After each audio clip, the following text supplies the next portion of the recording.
Hi hello నమస్తే welcome to my channel. ఈరోజు మీకు సద్ద రొట్టి రెసిపీని మీకు చూపించబోతున్నాను. మొదటగా ఒక పాత్రలో సద్దపిండిని ఒక 4 స్పూన్లు తీసుకుంటున్నాము. సద్దపిండిని 4 స్పూన్లు తీసుకొని దానికి సరిపడా నీటిని, అంటే ఇక్కడ మేము తీసుకుంటుండే పిండికి ఒక 2 గ్లాస్ వాటర్ అయితే సరిపోతుందండి. ఆ 2 గ్లాస్ ఆఫ్ వాటర్ని చిన్న వేరే పాత్రలో మరిగించడానికి పెట్టుకోవాలి. ఆ మరిగే నీటిలో సరిపడా ఉప్పు, అంటే మీరు పిండి తీసుకున్న దానికి ఎంత సరిపోతుందో దాని ప్రకారము ఉప్పు వేసుకొని ఆ నీటిని బాగా మరిగించుకోవాలి. నీరు బాగా మరగాలండి. ఆ మరిగిన నీటిని మనం తీసుకున్న సద్దపిండిలోకి నిదానంగా కొంచెం కొంచెం వేస్తూ కలుపుకోవాలి. పిండి యొక్క కన్సిస్టెన్సీ ఎలా ఉండాలనేది మీకు వీడియోలో చూపిస్తాము. నిదానంగా వేస్తూ కొంచెం కొంచెం కలుపుకుంటూ సరిపడా వేసుకోవాలి. మొత్తం వాటర్ వేసుకోవాల్సిన అవసరం లేదు, ఎందుకంటే మరీ నీళ్ళుగా అయ్యే అవకాశం కూడా ఉంటుంది. మనకు మినిమంగా 2 గ్లాస్ ఆఫ్ వాటర్ తీసుకున్న పిండికి సరిపోతుందని తీసుకొని దాన్ని నిదానంగా కలుపుతూ వేసుకోవాలి. మీకు చూపిస్తున్నాము. నిదానంగా కొన్ని వాటర్ మాత్రమే వేసుకొని కాస్త కలుపుకోవాలి. మరీ చపాతీ పిండిలా కలుపుకోవాల్సిన అవసరం లేదు. ఇవి రొట్టెలు కాబట్టి జొన్న రొట్టె కన్నా సద్ద రొట్టె కన్నా ఈ రకంగా కొన్ని మాత్రమే వాటర్ వేసుకొని కొంచెం పొడి పిండిలాగా కలుపుకుంటారు. తర్వాత వాటిని కొంచెం నాదుతూ చేస్తూ పిండిని రొట్టెలు చేసే కన్సిస్టెన్సీకి తీసుకుంటారు. ఆ రకంగా ఒక కన్సిస్టెన్సీలో, అంటే మరీ ముద్ద కాకుండా పొడిగా కాకుండా కలుపుకున్న పిండిని పెట్టి మూత పెట్టేసుకోవాలండి. ఈ రకంగా 10 నిమిషాలు, అంటే ఆ వేడి తగ్గాలి. మనం వేడి వాటర్ వేసాం కాబట్టి ఆ వేడి తగ్గే వరకు మూత పెట్టేసి పక్కన పెట్టుకోవాలి. దీనికి కాంబినేషన్గా మా అమ్మ ఈ శనగలతో గుగ్గుళ్ళు మాదిరి తయారు చేశారు. కాంబినేషను సజ్జ రొట్టెకి కానీ జొన్న రొట్టెకి కానీ పెసర గుగ్గుళ్ళు లేదా శనగ గుగ్గుళ్ళు చాలా బాగుంటుంది టేస్ట్. ఆ రెసిపీ మీకు ఇంకొక వీడియోలో చేసి చూపిస్తాము.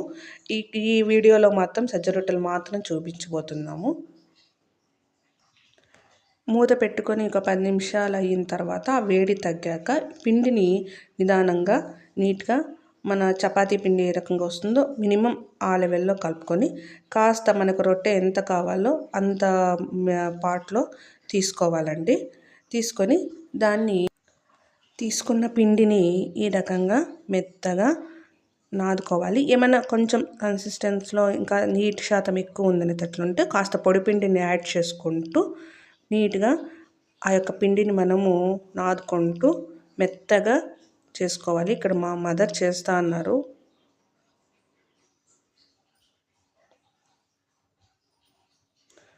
ఇంకా మీకు తడి ఉందంటే ఇంకాస్త పొడిపిండిని కలుపుకోవచ్చు. ఆ కన్సిస్టెన్సీని బట్టి మనం పొడిపిండిని కలుపుకోవాలా లేదా అనేది తెలుస్తుంది.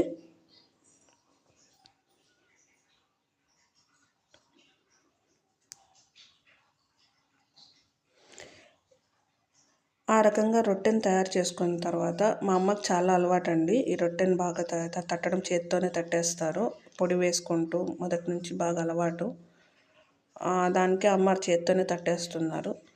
ఇది రాని వాళ్ళు చపాతీ మనం ఒత్తుకుంటాం కదా, దాంతో పట్టుకరతో మీరు ఒత్తుకోవచ్చు.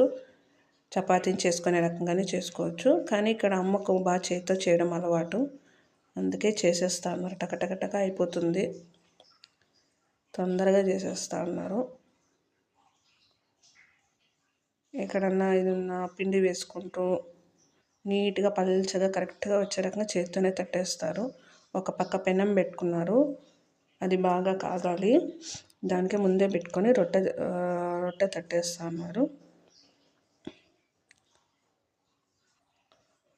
రొట్టెను పెనం మీద వేసుకొని కాస్త కాగాలి. అది కొంచెం కింద వేడెక్కాలి. వేడెక్కాక దాని మీద ఒక గిన్నెలో మంచినీటిని పెట్టుకొని చల్లని వాటర్ని పెట్టుకొని ఒక కాటన్ గుడ్డతో నీళ్లు తడుపుకొని వాటిని రొట్టె మీద నీళ్ళతో తడుపుతారండి. దీనికి ఆయిల్ అనేది వాడరు. చాలామందికి తెలిసి ఉంటుంది, జొన్న రొట్టెకి సజ్జ రొట్టెకి ఆయిల్ వాడరు. ఓన్లీ వాటర్తో తడిపి ఈ రకంగా రొట్టెను బాగా నీట్గా చుట్టూ కాల్చుకుంటారు. నీట్గా కాగాలి, ఎందుకంటే పచ్చిపిండి. సో సరిగ్గా కాకపోతే అదంతా తినడానికి నోటికి పచ్చి పచ్చిగా ఉంటుంది, తినడానికి ఏం టేస్ట్ ఉండదు. బట్ బాగా రొట్టె కాలిందంటే టేస్ట్ చాలా బాగుంటుంది. మీరు కాల్చుంటే పప్పుతో కానీ మీ ఇష్టం, మీ టేస్ట్ కొద్దీ తినొచ్చు. మా ఇంట్లో మాత్రం శనగ గుగ్గులు కానీ పెసర గుగ్గులు కానీ లేదా వంకాయ కూరతో కానీ మేము తింటాము. ఈరోజు మాత్రం అమ్మ శనగ గుగ్గులు చేశారు. ఇంకో రొట్టె కూడా తయారు చేస్తున్నారండి.